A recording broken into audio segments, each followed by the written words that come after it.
Welcome to this interface. We are fortunate to have Professor Jonathan Dollimore here. For people in the academia, this is not an unfamiliar name. The 80s in Britain witnessed a kind of paradigm shift in the field of humanities, and it largely owes to people like Professor Jonathan Dollimore, Professor Alan Sealfield. For them, literature was not something to be divorced from its context.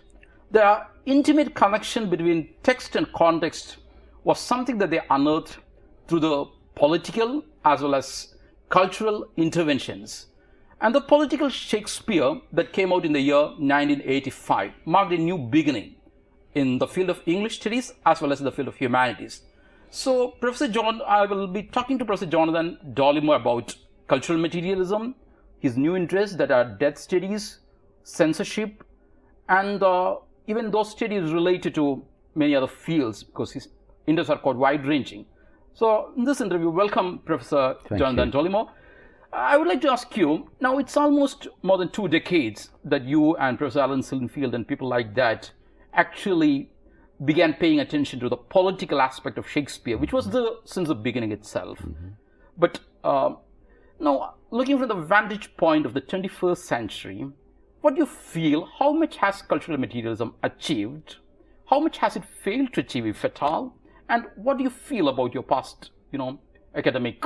So when we began to think about what cultural materialism would be, we were fairly open-ended. We wanted it to be a practice which would evolve in practice. Yeah. In other words, it wasn't a fixed creed formulated at the outset in ways that were never going to change. But there were certain things we were committed to. On the one hand, we had to break out of the stifling critical atmosphere of the time, particularly around Shakespeare studies, which was particularly conservative and particularly reactionary. It seemed to us that a lot of what was written about Shakespeare was out of date almost before it was written, and it was mainly written for other academics. It was mostly a waste of time, to put it bluntly. We wanted our practice to be 3 things: historical, political, and philosophical. Now, I think that in recent years, it's probably fair to say that the political aspect of it has dominated, and there has emerged a kind of politicized historiography, which has done many useful things. But I do think that the philosophical side of it has been left behind somewhat, and it has produced what I think is a very second-rate form of cultural materialism, with people, as it were, going through the motions, gesturing towards radical ideas, without actually really going very deep into the ideas themselves, or indeed that which they are supposed to be criticizing. Now, as regards the influence of cultural materialism, well, I mean, we could all hope for more. It has, of course, been influential in the institutions of education, and I think that, along with many other changes, has produced some very positive results. But I think this is true not just of cultural materialism, but of all critical practices. At the moment when they become assimilated or even partially successful, there is always a danger that they will be taken in directions which are not conducive to their full potential. All human institutions tend to tame, to dilute, to redirect, to contain, in order to make things more palatable. Yeah. And I think to some extent that has happened with cultural materialism, and it's something which I find myself wanting to resist. Actually, you started with a lot of iconoclastic zeal, wanted to, actually smash the idols. But what you ended up doing was actually those idols that you wanted to break, actually they became, became invigorated through your own mission. For example, Shakespeare became a greater idol, a greater, the one who bestrides the globe, as Mark Antony is being referred to by Cleopatra. Isn't it what happened through Shakespeare? You talks about signification and legitimacy and stuffs like that. But didn't Shakespeare become greater following your iconoclastic zeal? Yes, but first of all sorts of new things were being said around Shakespeare. All sorts of people who had hitherto been excluded from involvement in Shakespeare were now included. And there was a sense in which Shakespeare himself could be, even though he was revitalized in the way that you say. So much more was being said in and around him. And it's wrong to think of the canon as always reactionary. What is reactionary about the canon is that normally it polices what can and cannot be said in relation to the figures. And if you open up the canon so that different voices can be heard, different people can be involved with the canonical figure, it seems to me that you are doing something very different from what was done before. But you are right to the extent that, yes, there is a way that Shakespeare is still canonical, but I would still say it depends what we are saying about him that is important, not the fact that he has this particular status. And indeed, I would add, he is a great writer. Yeah. He's a very important writer. For me, the canonical status of Shakespeare isn't really the issue. I'll tell you what really is the object of criticism now for cultural materialism. It's the heritage culture industry. Okay. Because now that the universities have been marketized, now that culture itself has been marketized in the West, and now is a source of national income, Yeah, right. the most dishonest, the most fraudulent form of high culture is around the tourist industry. Yeah, okay. And about the heritage culture industry. And of course, a country like England or Britain, which has this immensely rich culture, tends to be ripe for that process of marketization. And the task now is to try and rescue Shakespeare and many other writers from the heritage culture industry, because it is fraudulent and it is dishonest. Actually, that's quite an interesting observation when you talked about opening up the canon. Yeah. Opening up the canon was, in a sense, I think, opening a can of worms.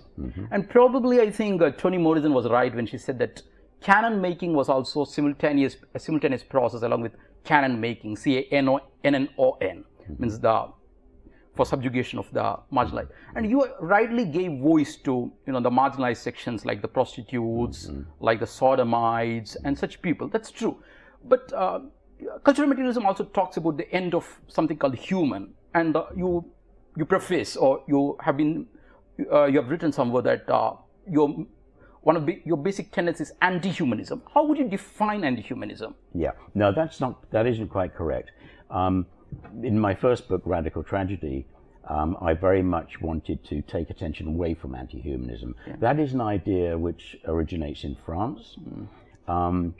It doesn't travel well, it doesn't translate well, and I wanted to use more traditional categories than that. But I take your point, there is a crucial issue involved here, and it is whether, in what sense is the human being at the center of the discourse. And there was, in this conservative way of thinking about things, there was this notion that really Shakespeare was about the universal human condition. Yeah. Something which spoke to all people regardless of race, creed, color, gender. And this was clearly false. He didn't. So that has to be challenged.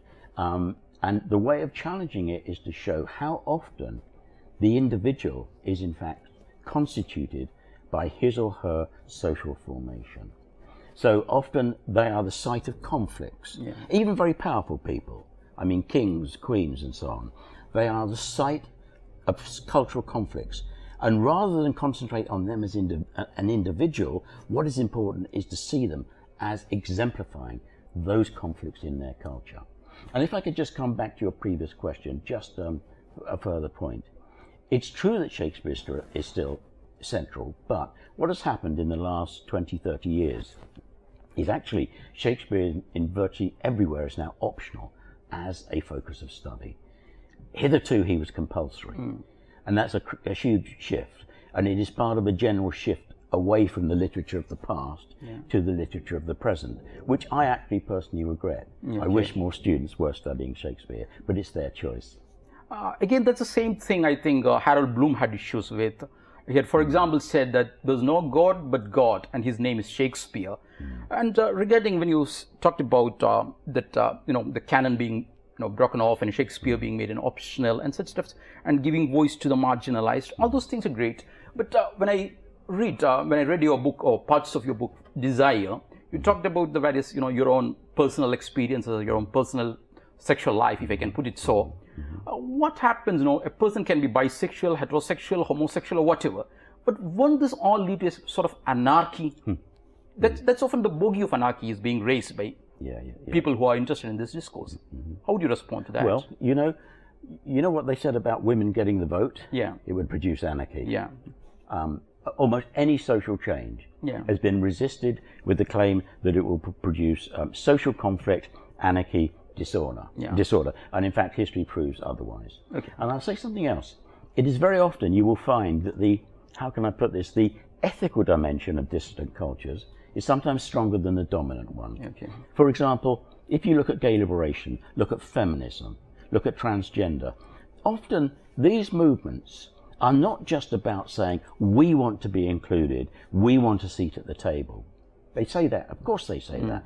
But what they also say is that our exclusion is part of a radical problem with human society. So their demand for inclusion or acceptance or rights actually goes along with a vision of how the society can be transformed for the benefit of all. So there is a strong utopian political drive behind a lot of the liberation movements, which is anything but anarchic. So often you will find, when you look at them in retrospect, it's not always apparent in practice, but in retrospect, you will find that they have taken certain concepts from the dominant culture, revitalized them, made them more inclusive, and then handed them back to the culture. And in retrospect, we look back and we think, yes, that was a progressive development. Yeah, okay. In your book, I think Radical Tragedies, you talk about, I think I'm quoting you, but it's from memory, I'm quoting you. It's something like only a very naive belief would tell us that no kind of repression is required. Yes. Some kind of repression is required. You seem to agree on that. But to what extent will be that repression is required? Who is going to decide or determine that this much repression is okay, and beyond that it's not okay? So any kind of repression will lead to censorship, will lead to repression. So what's going to be, where we're going to draw the line? Right. I mean, you're absolutely right. I do believe that. In this, I follow in very loosely the work of Sigmund Freud, that I think that the price of civilization is always a high degree of repression, suppression, and renunciation. And it is one of the reasons why often cultures are described as sick. I mean, Freud himself said that civilization is inherently sick, and it's the price you pay for civilization. The other part of your question is even more interesting, which is who decides. All political struggles are around this. Yeah. But, I mean, the idea that liberation movements involve some complete removal of restraint, whatever that would be, is nonsense. Because, as I said earlier, all liberation movements actually embrace a very strong ethical dimension as part of their politics, a notion of what society might be in a radically different and better form. And I think that that is the aspect which we should be concentrating on. The struggles around repression, they are there and they will always be there, and they are very, very important. But the idea that, for example, let me give you an example. There was a notion that gay men particularly, shouldn't become parents because they are sexually promiscuous and they will probably end up kind of, abusing the child. This was a very strong notion, and in many cases, gay men were not allowed to adopt. If you actually look at what happens with gay men and indeed lesbians, they probably are, not all, but probably most, are more conscientious as parents than their heterosexual counterparts. And that is part of the vision of the alternative. So the people who are obsessed with anarchy and immorality and so on, they really don't know what is happening. They have no interest in finding out. What they are really expressing is their disturbance at having their own power challenged, or their own privileged position challenged. Okay. Tomorrow somebody else becomes, means the authority. There's an alternative, and you talked about the alternative having its own ethical view. So what kind of, you also talk in your book about what's called the metaphysical residue that has been haunting the Western civilization. I think it has been haunting not only the Western civilization, we too have our own metaphysical residue, or more than metaphysical residue. So what happens is, Freud had himself said that but for the accidental metaphysical trappings that humans have inherited, a man would just, murder his father and sleep with his mother. I don't know whether it was a very crude way of putting it. So we always posit some kind of ethicality. How can we be guaranteed or be sure that the kind of, materialistic ethical concepts are going to be more, are to be based on more secure footings than the so-called metaphysical ethics that we inherited from religions? Right. I think there's a very important distinction there between metaphysics and ethics. They are not the same thing. And when I talk about the residual metaphysics, I'm talking much more about the Western obsession with an absolute reality. In other words, it's there, of course, in the Christian notion of heaven. It's there in the Platonic idea of the forms. All the way through, there is this idea that somewhere else there is a more ultimate reality, a more important reality, a deeper reality. And it is that which really gives meaning to our culture. Now, a materialist wants to say, no, that is an illusion. What we have is the here and now. We have human history. We have the material realities. And it's this that we've got to struggle with.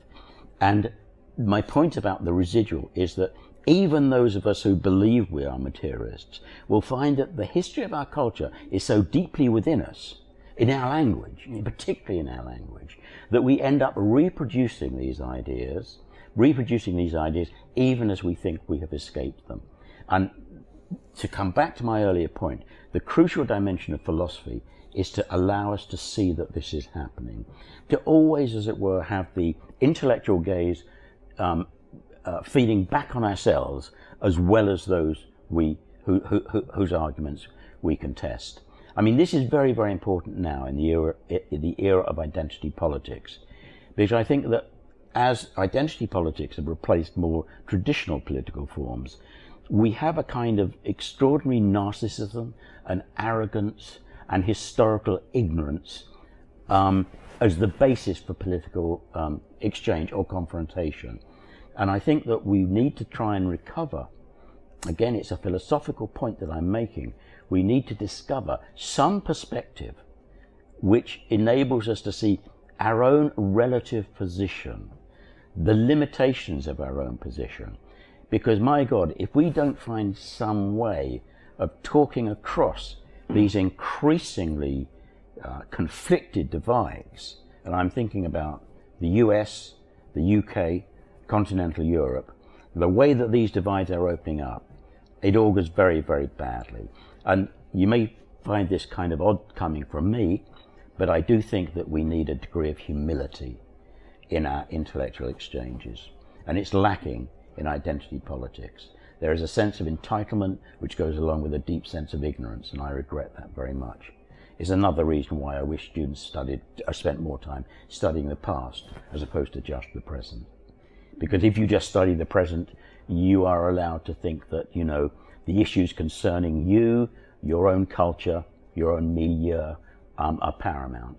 And actually then, often they are not. Certainly not in the West anyway. We have this phrase, have you heard it? It's a first world problem. Yeah. And it's a very useful phrase, because when you hear people demanding certain rights from a position of extraordinary privilege, it's useful to remind them that demand is itself a first world. Okay, let's slightly depart, and okay. Anyhow, this takes us to another issue. For example, we had a materialistic kind of conception. We had a materialistic experiment in Soviet Union, which didn't succeed. For example, it replaced the metaphysics with a kind of another kind of metaphysics, I would say. It didn't succeed. So, and one of your interests is studies related to censorship and all. But we had the worst kind of censorship in the communist, old communist regime. You might be familiar with the new writer called Ismail Kadra, who writes.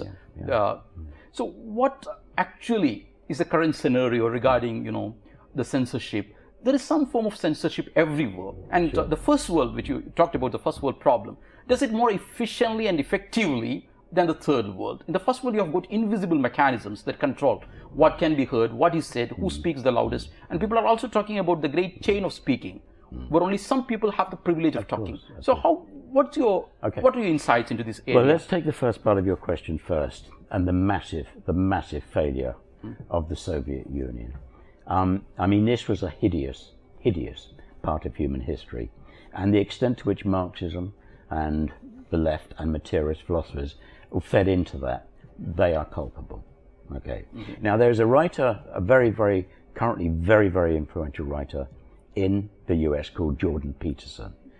He's a #1 bestseller. He has a massive YouTube following. And it's his argument that all forms of Marxism eventually lead to totalitarianism and mass murder. Okay? That's his argument. All forms of Marxism. They always have and they always will. Now, it seems to me that there are parts of the world, including in Kerala, which suggest that he is wrong. But this goes back to my previous point. Anyone today who calls themselves a Marxist or a communist and is ignorant or casual about that history is culpable. And, as it were, they have a tragic burden to bear to the extent that they are in that tradition. I can't predict the future. All I would say to you that other forms, Nazism, fascism, imperialism, they themselves have been murderous regimes with murderous outcomes. But the point that you make is a very important one. Now, on the question of repression, censorship, this I think is a very interesting topic, because yes, all cultures involve some kind of censorship, but there are different forms of censorship, and that in the Soviet Union was massively different to that which prevails in the West. We ourselves are in cultural materialism, we are concerned with ideological censorship. That is to say, you remember the famous quote of Marx, religion is the opium of the people. So in a sense, we are concerned with the opium as it works, not just in religious terms, but all sorts of terms. I mean, I think it was Adorno, or maybe it was Horkheimer, who said that very often in the West, freedom is only the freedom to always choose the same. So, as it were, there is already a way in which freedom itself is controlled. It is a kind of censorship in a way. And it seems to me that also the critique of censorship is part of any intellectual process, because the ruling classes, Marx said, the ruling ideas are always the ideas of the ruling classes. And I think he was fundamentally right. But the point is, it's not just the ruling classes. Anyone in power, even in a subordinate position, even that person or that group's ideas will tend to dominate. In other words, power of any kind in any context tends to reduce the dominance of the ideas of the powerful. Whether that's human nature or human history or a bit of both, I don't know, but it is the case. So therefore, I think that, yes, intellectual work always has to be challenging that. And it's challenging it not in the name of, a free-for-all, because once again, intellectuals are often the people who actually at some level affirm the importance of restraint. So intellectual critique is really not the same as liberty or indulgence, and intellectual critique is very different from the Soviet Union, where we are literally talking about incarcerating people, murdering people because of the things they say. In other words, it is a murdering of precisely those intellectuals, typically, not only of those people who are exposing the ideological basis of the apparatus of control. Okay, that was quite interesting, but since you have, I have to move on to the next topic, because censorship is part of your studies, and you're also very much interested in something, which we don't have very much here in India, related death studies. Humanity is, I don't know whether I can use the word humanity, because we were talking about the dissolution of humanity that Claude Lévi-Strauss had dreamt of, and but though you were using humanity's common nature and all, I was a bit confused about it, probably perplexed.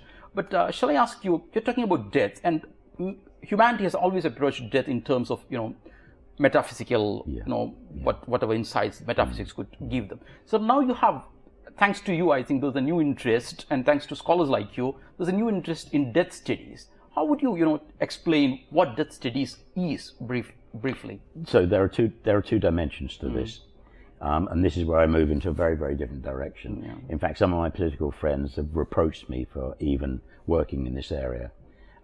They think it's morbid, pathological, unhealthy. Yeah, right. Okay, so be it. Death studies in one form is really about the amelioration of the problem of death. In other words, it's about how to care for people in the last days of their life. So it's about, as it were, demystifying death and somehow helping people to die in a humane way. But that is not what I'm interested in. I'm interested in the way that death is one of the motors of Western culture. That's to say that death, it becomes the obsession, an obsession of culture. And it goes back to Western theology. It goes back to the idea of the fall, where because of the transgression of Adam and Eve, death becomes to inhabit desire. Shakespeare says, desire is death. Death is working within us. Death is what drives us. There is always inside of us, ourselves as individuals and our cultures an inner tendency to dissolution. Freud called it the death drive. And people think Freud was being radically innovative. He was not. Freud was simply rewriting something that was there in Western culture, but which people preferred not to see. So it's a very pathological, strange, paradoxical thing. But the book that I wrote, Death, Desire and Loss in Western Culture, is really about the centrality of death in some of our most elevated philosophical enterprises, and the way that it's there in human sexuality.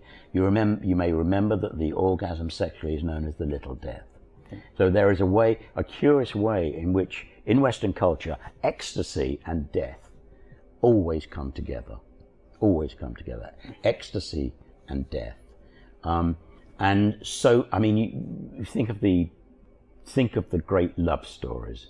How often death is, as it were, there almost before the love. Yeah. In fact, someone called Wagner's great story, Tristan and Isolde, they called it death at first sight. Not love at first sight, but death at first sight. So, yeah, this is a strange area.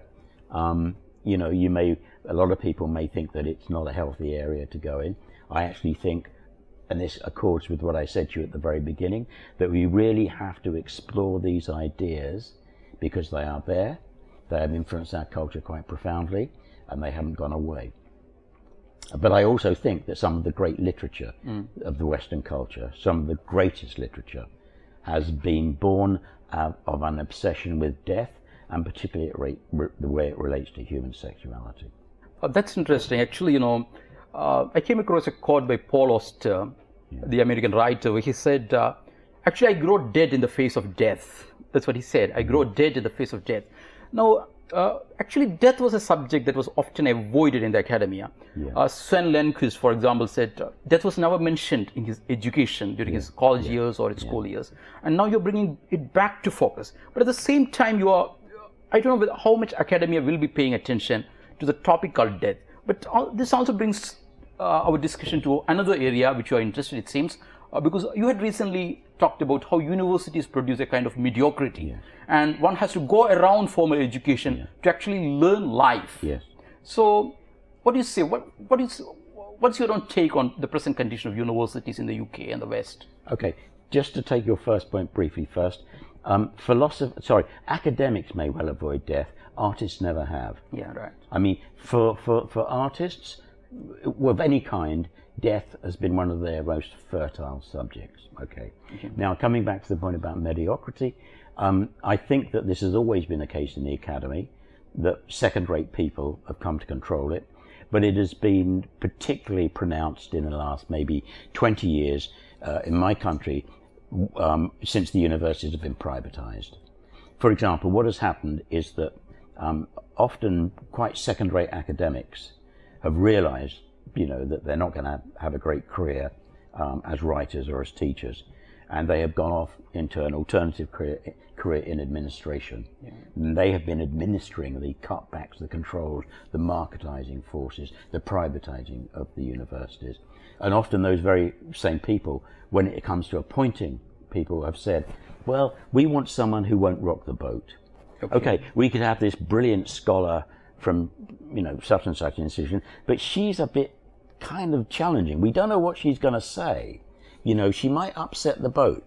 Why don't we take this guy over here? Because actually, we know, he's tame, he's quiet, he'll do what he's told. And after all, what do we want him to do? Now the university is a business. We really only want him to teach a few students, teach the students, keep them happy, and keep us happy. So I think that the mediocrity is built now into the structure of the system. I'm not saying it was marvelously better before, but it certainly is built into the system now. And I think that our universities, and I won't find any friends back home for saying this, but I think our universities are now controlled by second-rate people. That's interesting, but I think mediocrity is being globalized now. Yeah, maybe. Corporatized and marketized. Mm-hmm. And people like you try to rock the boat, and that was great. But did you really succeed in rocking the boat and, throwing a few people off the boat and, but did you quit the academia? By choosing to quit the academia, actually you lost a precious opportunity, I think, to rock the boat and probably to take it to some new shores. Well, I left the academy about 12 years ago because I no longer wanted to be a part of what was happening. I left it because I wanted to write differently, I wanted to think differently, I wanted to read differently, and I have absolutely no regrets about that. At the time when I was in it, of course our influence was limited. And as I said in the lecture this morning, I think one of our greatest failures was that we did not resist this privatizing of the universities, because it was such a precious base for freedom of thought, and I think it is no longer. People are controlled in the universities around what they write and really what they can think, and that's a failure, a big failure. So history will probably look back and say that the influence that we had was very, very limited, but then you do what you can from where you are. So Dr. Dollimore has quit the academia. It's a loss for his particular academic institution, but I think it's going to be a gain for the wider academic community because he's more into writing and has produced more books and more revolutionary insights. I wish all the best luck to Dr. Dollimore, but I do fear whether even that's going to be marketized and commercialized in our world day. Okay, thank you. Thank you for being with us, sir. Thank you.